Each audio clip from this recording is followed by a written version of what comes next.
The Way of the M. What a way to end May, the month of Mary, plus Our Lady of Prayer on Constant Procession.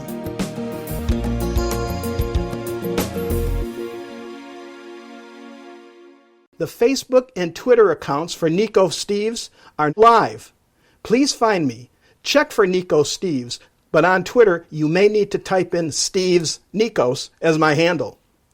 Now, I value hearing from you, and though everything that is the most current about my book, The Very Fine Light, emanates from here, now these other social media outlets will include current updates. Anything you can do to spread the word is greatly appreciated. Congratulations to the Way of the M pilgrims. All went well on what was a beautiful Sunday event. There are several links on my podcast number 407 webpage for a snapshot of the wonderful way they recognized the Virgin Mary for her love and intercessions for us to her son Jesus. And now on to Lil Bouchard, just to visit the Way of the M once more this year.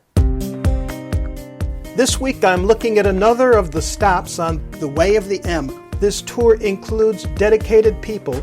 Their route traces the letter M for locations where the Virgin Mary visited humanity across the timeline of human history, all across France. Which brings me to this stop along the route in Lil Bouchard, known as Our Lady of Prayer, which occurred relatively recently in 1947. The apparition site is approved for faith expression, although the authenticity of events are not yet confirmed.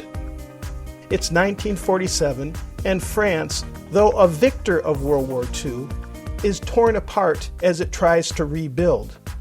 The most organized political group are the communists, and they are close to taking over the French government.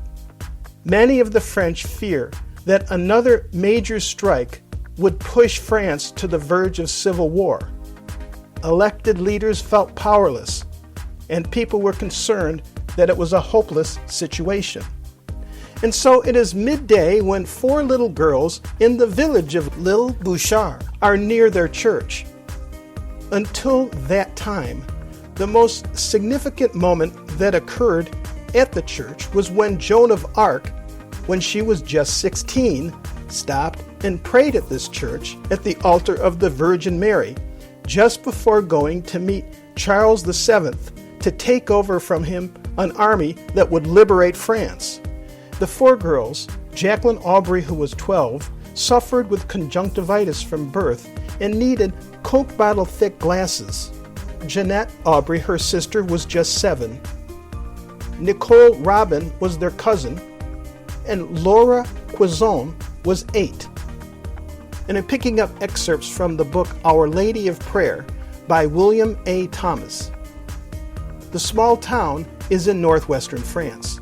The 4 girls had gone to school as usual on this day, the 8th of December, 1947. One of the nuns had asked the girls to pray for France for peace and protection because the sister told the children that France was in terrible danger. In response, the girls went next door to church to say some prayers to Our Lady during their lunch break. Having recited 4 of the Hail Marys, a sudden light appeared in which they saw Our Lady. An angel was kneeling next to her. "Oh, beautiful lady, oh, beautiful angel." The lady smiled at them. The lady was beautiful, and they later described her as wearing a brilliant white dress with gold trim at the neck and wrists, and she wore a blue sash. On her hand was a veil, but it was of a white color that was different from the dress. She smiled. She stood with her hands together in a traditional way as one in prayer and radiated a strong but not blinding golden light. They put her age at 16 or 17 years old. The angel, they learned later, was the Archangel Gabriel, and he seemed to be in profound contemplation of Our Lady. The area of the church was lit up by light and glittered entrancingly with colors that the girls had never seen before. Eventually, the apparition disappeared into what they could only describe as a cloud of silvery dust.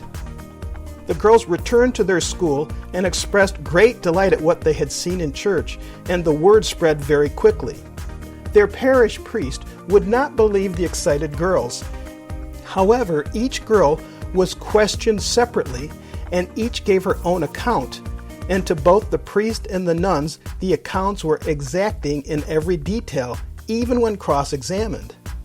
Later the same afternoon, the same girls decided to go back to visit the church and pray again, except this time the lady was waiting for them, and she had a beautiful smile for them.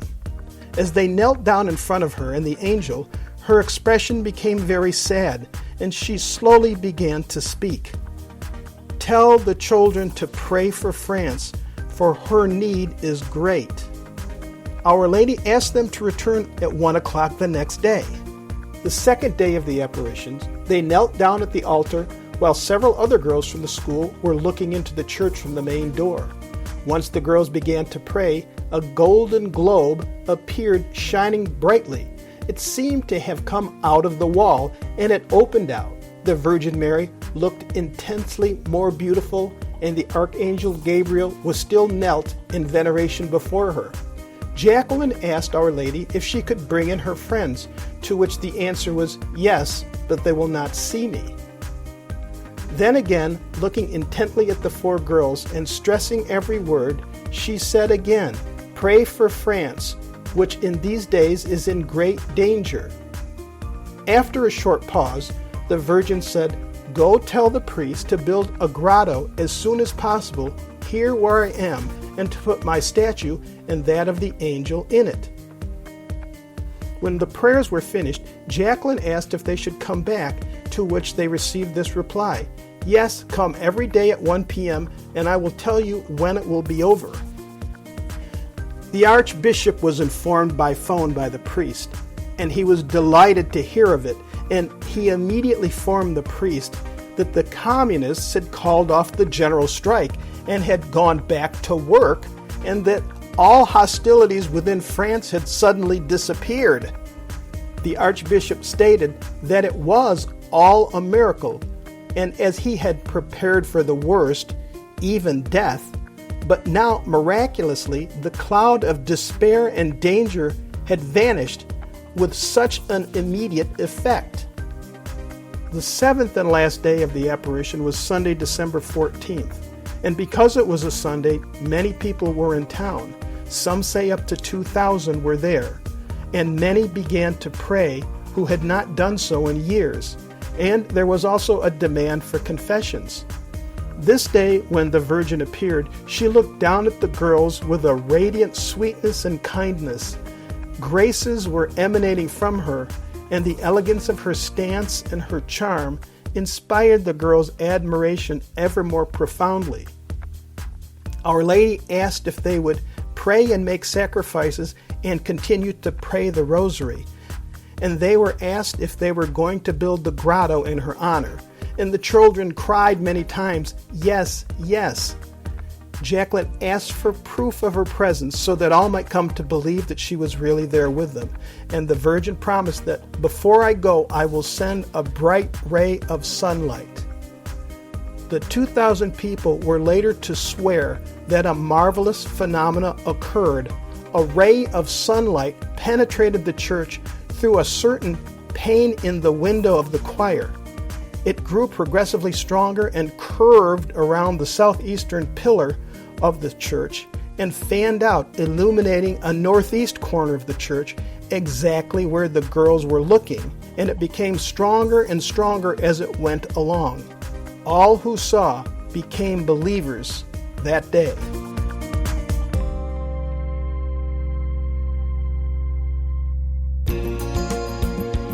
This is Nico Steves. I hope you enjoyed this installment. My book, The Very Fine Light, can be found using the title, The Very Fine Light, on Amazon.com. Please feel free to contact me at nicosteves.com. That's Nikos Steves, Steves.com. If you like this episode, and for more, share them with friends. This is Nico Steves. Thank you. See you next time.